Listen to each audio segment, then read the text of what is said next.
آج ہمارے سامنے ایک بہت ہی دلچسپ سوال ہے۔ آپ کسی معاشرے کی سب سے مقدس، سب سے پرانی روایت کو کیسے بدلتے ہیں؟ یہ آسان کام نہیں ہے۔ بالکل نہیں۔ اگر آپ اسے جڑ سے اکھاڑ دیں تو بغاوت ہو جائے گی، اور اگر ویسے ہی چھوڑ دیں تو آپ کا مقصد پورا نہیں ہوگا۔ صحیح۔ تو آج ہم حج کی اصلاح کے ذریعے اسی نازک عمل کو سمجھنے کی کوشش کریں گے۔ ہمارے پاس جو مواد ہے وہ بہت متنوع ہے، تاریخی تجزیے بھی ہیں، مذہبی تحریریں بھی، اور کچھ عام سوالات کے جوابات بھی۔ جی۔ تو آج کا مشن اس گتھی کو سلجھانا ہے کہ حج جو آج ہم دیکھتے ہیں وہ آخر بنا کیسے۔ یہ واقعی ایک دلچسپ موضوع ہے، کیونکہ حج کی ابتدا پر ہی آپ کو دو بالکل مختلف کہانیاں ملتی ہیں۔ اچھا؟ جی، اسلامی نقطہ نظر کے مطابق اس کی جڑیں بہت گہری ہیں، مطلب تقریباً 4000 سال پرانی۔ 4000 سال؟ یہ روایت حضرت ابراہیم اور ان کے بیٹے اسماعیل سے شروع ہوتی ہے، جب انہوں نے مکہ میں یعنی ایک خدا کی عبادت کے لیے پہلا گھر کعبہ تعمیر کیا، تو یہ اس کی خالص توحیدی بنیاد ہے۔ ٹھیک ہے، تو ایک طرف تو یہ خالص توحیدی روایت ہے جو سیدھی حضرت ابراہیم سے جا ملتی ہے، جی، لیکن دوسری طرف جب ہم تاریخ کے اوراق پلٹتے ہیں تو اسلام سے بالکل پہلے کی تصویر تو وہ بالکل مختلف نظر آتی ہے۔ زمین آسمان کا فرق ہے۔ ذرائع بتاتے ہیں کہ کعبہ ایک بہت بڑا مشرکانہ مرکز تھا، تقریباً 360 بت رکھے ہوئے تھے وہاں۔ بالکل، اور مکہ ایک تجارتی مرکز بھی اسی وجہ سے بنا ہوا تھا۔ اچھا، وہ کیسے؟ کیونکہ حج کے مہینوں میں لڑائی جھگڑے پر پابندی ہوتی تھی، تو تاجروں کو ایک محفوظ راستہ مل جاتا تھا۔ یہ تو بہت بڑا تضاد ہے، ایک طرف خالص توحید، دوسری طرف 360 بت۔ بالکل، اور اسلامی نقطہ نظر اسی تضاد کو حل کرتا ہے۔ اسلام نے حج کو آپ کہہ لیں ایجاد نہیں کیا، بلکہ اسے پاک کیا۔ بالکل، اسے پاک کیا۔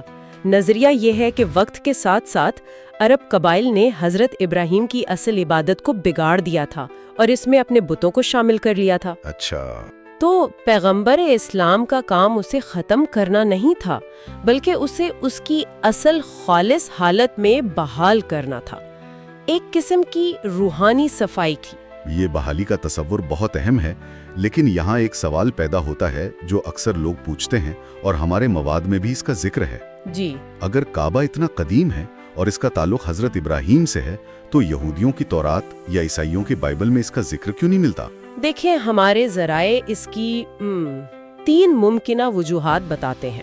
ٹھیک ہے۔ پہلی وجہ ہے مختلف بیانیے، یعنی یہودیت اور عیسائیت کی جو مذہبی روایات ہیں ان کا مرکز حضرت اسحاق کی نسل اور یروشلم ہے۔ صحیح۔ تو جزیرہ نما عرب ان کی مرکزی کہانی کا حصہ ہی نہیں ہے، تو وہ اس کا ذکر کیوں کریں گے؟ یہ بات تو منطقی لگتی ہے۔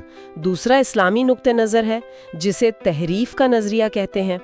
کچھ مسلم علماء کا یہ ماننا ہے کہ وقت کے ساتھ پچھلی الہامی کتابوں میں تبدیلیاں کی گئیں اور ان میں سے کعبہ کا ذکر ہٹا دیا گیا۔ لیکن ایک تاریخ دان کے لیے جو تحریف کے مذہبی تصور کو شاید نہ مانیں، اس کے لیے تو یہ بات بہت بڑی ہوگی کہ 7ویں صدی سے پہلے کعبہ اور حضرت ابراہیم کے تعلق کا کوئی غیر اسلامی ثبوت نہیں ملتا ہے نا؟ بالکل، اور یہی ہمارا تیسرا نقطہ ہے، غیر اسلامی شواہد کی کمی۔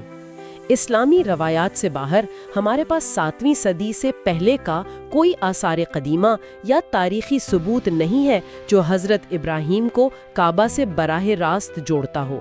تو آخر میں یہ عقیدے کا معاملہ بن جاتا ہے۔ جی، آپ یا تو اسلامی روایت پر یقین کرتے ہیں جو ایک لمبے غیر منقطع سلسلے کی بات کرتی ہے، یا پھر آپ صرف ان تاریخی شواہد کو دیکھتے ہیں جو 7ویں صدی سے دستیاب ہیں۔ ٹھیک ہے، تو یہ اس کی بنیاد ہو گئی۔ اب آتے ہیں اس عظیم اصلاح کی طرف، یہ سمجھنا کہ کیا بدلا، کیوں بدلا اور کیسے بدلا۔ یہ بہت دلچسپ ہے۔ جی، پیغمبر اسلام خود مکہ کے قبیلہ قریش میں پیدا ہوئے جو کعبہ کے رکھوالے تھے۔ بالکل، وہ ان تمام رسومات کو بچپن سے دیکھتے آئے تھے۔ تو سوال یہ ہے کہ انہیں معاشرے کی اتنی مرکزی، اتنی اہم چیز کو بدلنے کا اختیار کیسے ملا؟ اختیار کا جو ذریعہ تھا وہ تھا وحی الہی۔ یہ بہت اہم نقطہ ہے۔ اچھا، ان اصلاحات کو کسی انسانی تجویز یا آپ کہہ لیں سیاسی چال کے طور پر پیش نہیں کیا گیا، انہیں خدا کا حکم قرار دیا گیا۔ تو اس طرح یہ معاملہ قبائلی سیاست سے بالاتر ہو گیا؟ بالکل، یہ نہیں کہا گیا کہ ہمیں یہ رسم پسند نہیں، بلکہ یہ کہا گیا کہ خدا چاہتا ہے کہ حضرت ابراہیم کی اصل روایت کو بحال کیا جائے۔ اور ان سب اصلاحات کے پیچھے مرکزی خیال کیا تھا؟ مرکزی خیال تھا نیت کو بدلنا، یعنی لوگ جو بھی کام کر رہے ہیں اس کے پیچھے ان کا ارادہ اور مقصد خالص اللہ کے لیے ہونا چاہیے۔ ہمارے مواد میں ایک بہت اچھی مثال دی گئی ہے، خول کو برقرار رکھتے ہوئے انجن کو بدلنا۔ جی بہترین مثال ہے۔ آئیے کچھ مخصوص مثالوں سے اسے سمجھتے ہیں۔ سب سے پہلے طواف، یعنی کعبہ کے گرد چکر لگانا۔ یہ شاید حج کی سب سے مشہور تصویر ہے۔ ہاں، اور یہاں پہلے اور بعد کا فرق وہ زمین آسمان کا ہے۔ اچھا، اسلام سے پہلے طواف اکثر برہنہ حالت میں کیا جاتا تھا۔ کیا برہنہ؟ جی، لوگوں کا عقیدہ تھا کہ انہیں خدا کے سامنے اسی حالت میں آنا چاہیے جس میں وہ پیدا ہوئے تھے، یعنی گناہوں سے پاک کپڑوں میں۔ واہ! اور اس کے ساتھ ساتھ سیٹیاں بجائی جاتی، تالیاں پیٹی جاتی، اور یہ سب کچھ ان 360 بتوں کے سامنے ہو رہا ہوتا تھا۔ ایک شور شرابے والا بے ترتیب سا تہوار لگتا تھا۔ تو ایک ہی جگہ وہی عمل، یعنی چکر لگانا، لیکن ماحول بالکل مختلف۔ ایک طرف ایک شور شرابے والا میلہ اور دوسری طرف ایک پرسکون مراقبے جیسی عبادت۔ بہت بڑی تبدیلی تھی۔ اسلامی اصلاح کے بعد سب سے پہلے تو باحیا لباس یعنی احرام لازمی قرار دیا گیا، برہنی ختم ہو گئی۔ ٹھیک ہے۔ سیٹیوں اور تالیوں کی جگہ خاموش دعا اور اللہ کے ذکر نے لے لی، اور سب سے اہم بات، کعبہ کو بتوں سے پاک کر دیا گیا۔ بالکل۔ تو عمل وہی رہا، لیکن اس کی روح، اس کا ماحول، اس کی نیت، سب کچھ 180 ڈگری پر بدل گیا۔ جسمانی عمل کو بدلنا ایک بات ہے، لیکن لوگوں کے الفاظ اور عقیدے کو بدلنا تو اس سے بھی زیادہ مشکل کام ہوگا۔ وہ جو ورد کرتے تھے یعنی تلبیہ، اس میں کیا مسئلہ تھا؟ اصل میں مسئلہ بہت گہرا تھا۔ ذرائع میں اسے شرک کے لیے ایک چور دروازہ کہا گیا ہے۔ بالکل، اور یہ بہت ہوشیاری سے بنایا گیا چور دروازہ تھا۔ اسلام سے پہلے کا تربیہ کچھ یوں تھا: میں حاضر ہوں، اے اللہ میں حاضر ہوں، تیرا کوئی شریک نہیں یہاں تک تو ٹھیک ہے، سوائے اس شریک کے جو تیرا ہی ہے، تو اس کا اور اس کی ملکیت کا مالک ہے۔ ایک منٹ، تو وہ یہ کہہ رہے تھے کہ اے اللہ تیرا کوئی شریک نہیں سوائے اس کے جو پہلے سے ہی تیرا ہے۔ جی، یہ تو شرک کو توحید کے لبادے میں چھپانے والی بات ہو گئی۔ اب سمجھ میں آیا کہ ذرائع اسے شرک کا چور دروازہ کیوں کہتے ہیں۔ یہ تو بہت چالاکی تھی۔ یہی تو بات تھی۔ یہ ایک ایسا سمجھوتا تھا جس سے قبائل اپنے اپنے بتوں کو اللہ کے ماتحت شراکت دار کے طور پر شامل کر سکتے تھے، یعنی بظاہر توحید کا اقرار بھی ہو رہا ہے اور اپنے قبائلی دیوتاؤں کی جگہ بھی محفوظ ہے۔ اسلامی اصلاح اس معاملے میں بالکل واضح اور دو ٹوک تھی۔ انہوں نے کیا کیا؟ اس استثناء والی شک کو مکمل طور پہ ہٹا دیا گیا۔ اب اسلامی تلبیہ صرف یہ ہے: میں حاضر ہوں، اے اللہ میں حاضر ہوں، تیرا کوئی شریک نہیں، میں حاضر ہوں۔ شرک کا وہ چور دروازہ ہمیشہ کے لیے بند کر دیا گیا۔ بالکل۔ تو ہم نے ایک عمل کی اصلاح دیکھی یعنی طواف، اور ایک عقیدے کی اصلاح دیکھی یعنی تلبیہ۔ جی، لیکن ذرائع میں ایک تبدیلی کو انقلابی سماجی اصلاح کہا گیا ہے۔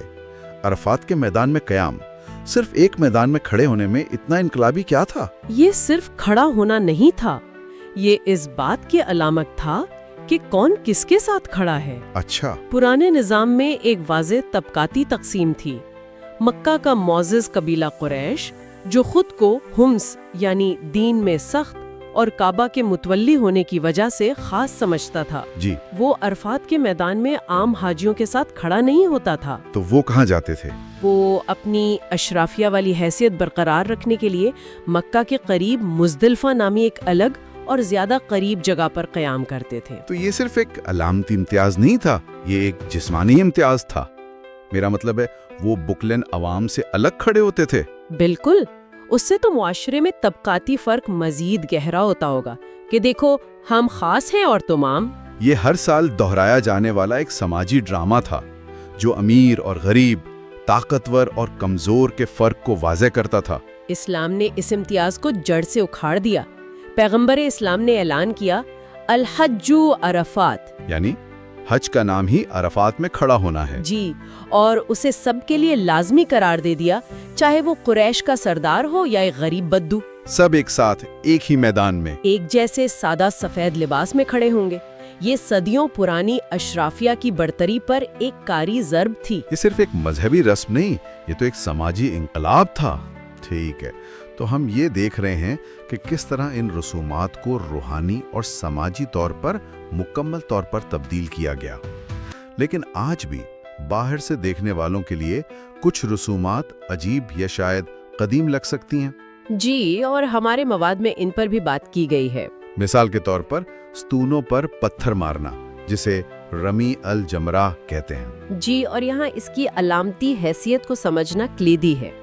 یہ رسم حضرت ابراہیم کے اس عمل کی یاد تازہ کرتی ہے جب شیطان نے انہیں 3 بار خدا کے حکم سے بہکانے کی کوشش کی، اپنے بیٹے کو قربان کرنے کے حکم سے۔ جی، اور ہر بار حضرت ابراہیم نے اسے پتھر مار کر بھگا دیا۔ تو یہ کسی کنکریٹ کے ستون پر غصہ نکالنا نہیں ہے۔ تو پھر یہ کیا ہے؟ یہ اپنے اندر کے شیطان یعنی لالچ، انا، تکبر اور شیطانی وسوسوں کے خلاف جدوجہد کا ایک جسمانی اظہار ہے۔ ہر پتھر جو آپ پھینکتے ہیں وہ اپنے اندر کی کسی برائی کو رد کرنے کی علامت ہے۔ تو یہ ایک طرح کی ذاتی اور نفسیاتی صفائی ہے، یہ غصے کا نہیں بلکہ عزم کا اظہار ہے۔ بالکل۔ اور حجر اسود یعنی وہ کالا پتھر، اس کے گرد بہت ہجوم ہوتا ہے، لوگ اسے چومنے کی کوشش کرتے ہیں۔ باہر سے دیکھنے پر یہ غلط فہمی ہو سکتی ہے کہ شاید اس پتھر کی پوجا کی جا رہی ہے۔ بالکل، اور اسی غلط فہمی کو دور کرنے کے لیے حضرت عمر بن خطاب کا وہ مشہور قول ہے جو ہمارے مواد میں بھی شامل ہے۔ جی، وہ کیا ہے؟ انہوں نے حجر اسود کو مخاطب کر کے سب کے سامنے کہا، میں جانتا ہوں کہ تو ایک پتھر ہے، نہ نفع دے سکتا ہے نہ نقصان۔ واہ! اگر میں نے اللہ کے رسول کو تجھے بوسہ دیتے ہوئے نہ دیکھا ہوتا تو میں تجھے کبھی بوسہ نہ دیتا۔ یہ تو ایک بہت ہی طاقتور بیان ہے۔ یہ تو جیسے عبادت اور احترام کے درمیان ایک واضح لکیر کھینچ رہا ہے۔ جی، وہ کہہ رہے ہیں کہ اس پتھر میں کوئی طاقت نہیں، میں یہ صرف پیغمبر کی محبت اور ان کی پیروی میں کر رہا ہوں۔ یہ شرک کے خلاف ایک اندرونی حفاظتی نظام کی طرح ہے۔ بالکل، یہ عمل عبادت نہیں بلکہ سنت کی پیروی ہے۔ اسے جنت سے آیا ہوا ایک تبرک سمجھ کر احترام دیا جاتا ہے، اس کی پوجا نہیں کی جاتی۔ یہ ایک بہت باریک لیکن اہم فرق ہے۔ اور آخری نقطہ جس پر اکثر تنقید ہوتی ہے وہ ہے جانوروں کی قربانی۔ یہاں بھی پہلے اور بعد کا موازنہ بہت اہم ہے۔ اسلام سے پہلے کے کچھ مشرکانہ طریقوں میں قربانی کا خون کعبہ کی دیواروں پر ملا جاتا تھا۔ شاید اس عقیدے کے تحت کہ دیوتاؤں کو خون کی بھینٹ چڑھائی جاتی ہے۔ جی شاید۔ اسلامی اصلاح نے اس کا مقصد ہی بدل دیا۔ قرآن میں واضح طور پر کہا گیا ہے کہ اللہ کو نہ تو قربانی کا گوشت پہنچتا ہے اور نہ ہی خون، بلکہ تمہارا تقویٰ پہنچتا ہے۔ بالکل۔ اب قربانی شکر گزاری اور سب سے اہم خیرات کا عمل ہے۔ قرآن غریبوں، مسکینوں اور ضرورت مندوں کے ساتھ گوشت بانٹنے پر زور دیتا ہے۔ تو ایک بار پھر ایک قدیم شاید ابتدائی دور کی رسم کو لے کر اس کا مقصد پوری طرح سے بدل دیا گیا۔ جی، اسے ایک ایسی چیز سے جوڑ دیا گیا جس کا تعلق سماجی ذمہ داری اور ہمدردی سے ہے۔ خون بہانے کا عمل اب بھوکوں کو کھانا کھلانے کا ذریعہ بن گیا۔ بالکل۔ یہ ایک قدیم رسم کو ایک جدید اخلاقی مقصد دینے کی بہترین مثال ہے۔ تو اگر ہم اس ساری گفتگو کا خلاصہ کریں تو حج کو صفر سے ایجاد نہیں کیا گیا۔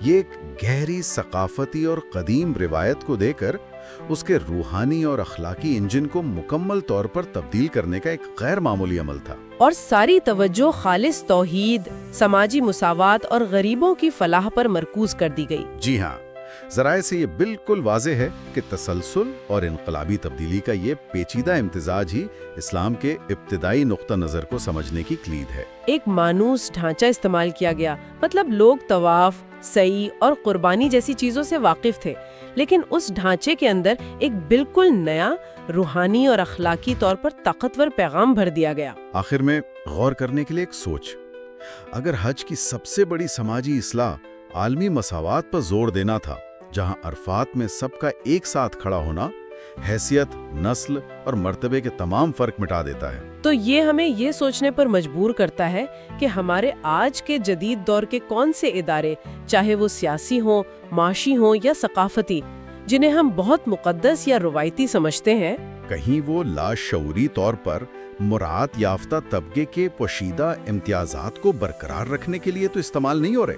بالکل اسی طرح جیسے قریش نے یہ فیصلہ کر لیا تھا کہ ان کی حیثیت اتنی بلند ہے کہ انہیں عام لوگوں کے ساتھ کھڑے ہونے کی ضرورت نہیں۔